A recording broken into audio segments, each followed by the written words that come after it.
Imagine a prison, not one of concrete and steel alone, but of enchantments, blood rites, and ancient seals, a fortress built to hold the unspeakable. Welcome to Asher State Penitentiary, ASP, the last line of defense between our world and something much darker. But what happens when the keepers of monsters become the pawns, and when curiosity rips open a gate that was never meant to be touched? In the dry, sun-scorched expanse of the southwestern US, hidden behind layers of bureaucratic camouflage, lies ASP. While the public believes it's a standard maximum security facility, insiders know it's a black site operated by the International Fey Relations Bureau, the FRB.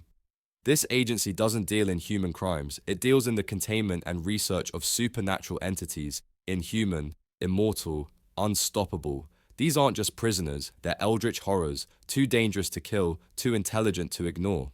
And into this realm stepped Dr. Stephen Barry, a brilliant cognitive psychologist with a penchant for unraveling the minds of the mad and misunderstood. Dr. Barry had spent most of his academic life chasing abstract fears, phobias, trauma, psychological breaks. But what he found at ASP was a nightmare wearing a face. The inmates here weren't paranoid, they were predators, and some had already begun to sense something fragile in the doctor, a flicker of grief, an unhealed wound. Chapter 1. The Dryad in the Depths.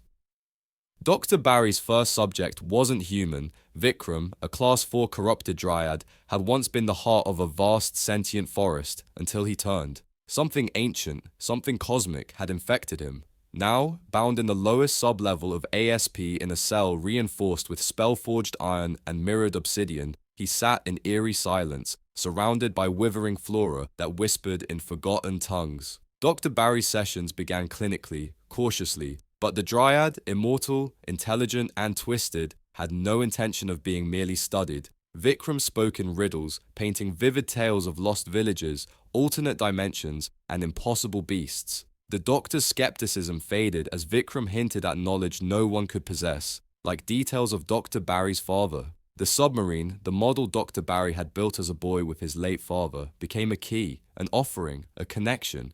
Vikram touched it and whispered a truth that cracked Barry's reality. "I can take you to him." That night, the cell erupted in chaos. Security cameras fizzled into static. Screams echoed as ghoulish replicas, mockeries of the doctor's father, crawled from the shadows. Their limbs twitched unnaturally. Their eyes wept ink. They whispered in his father's voice, begging, blaming, laughing. The guards were torn apart. Dr. Barry was nearly killed before emergency containment re-engaged and Vikram returned to his perch, smiling. Chapter 2. The Siren Spell.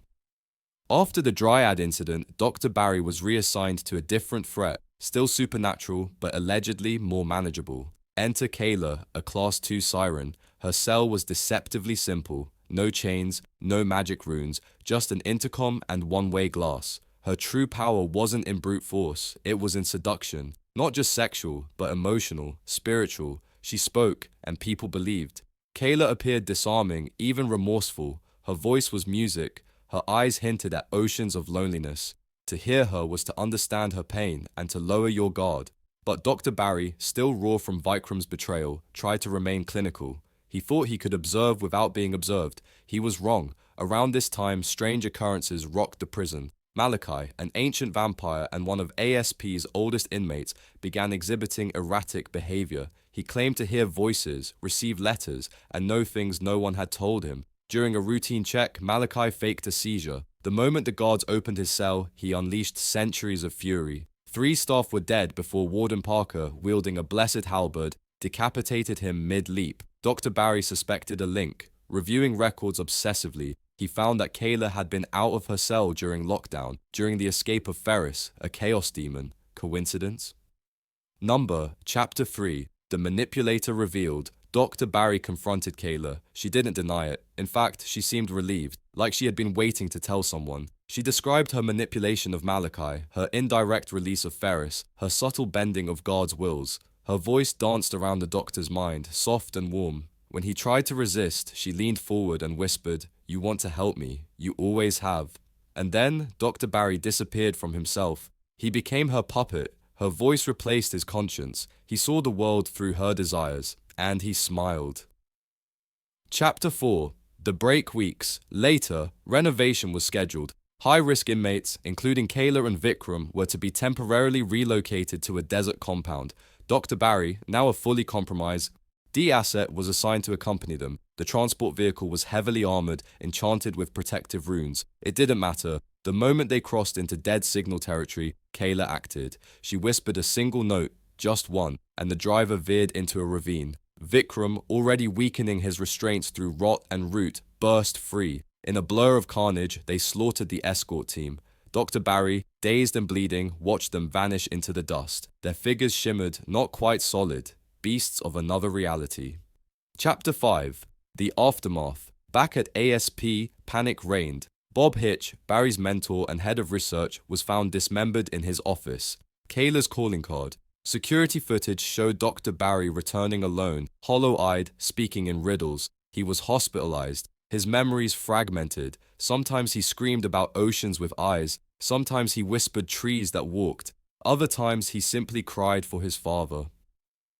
Chapter 6. The Prophecy. Weeks passed, then months. Rumors spread of forests sprouting overnight in the desert, of people walking into lakes and never returning, of a woman who sings in the mist, calling men to their deaths. FRB agents began disappearing. Kayla and Vikram were not hiding, they were preparing. And Dr. Barry? He's missing now. Some say he returned to Vikram. Others believe Kayla reclaimed him. But there's one last recording, found in the wreckage of his apartment. It ends with his voice, calm and soft. They're not monsters, they're messengers. We were never meant to lock them away. We were meant to listen. The recording ends with a low hum, a voice, barely audible, whispering, "Come home, Stephen." What do you believe? Is this a supernatural love story? A horror of manipulation and madness? Or something even darker? Something we weren't meant to understand? Whatever it is, the walls of ASP are breached, and something ancient now walks free. Sleep well while you still can.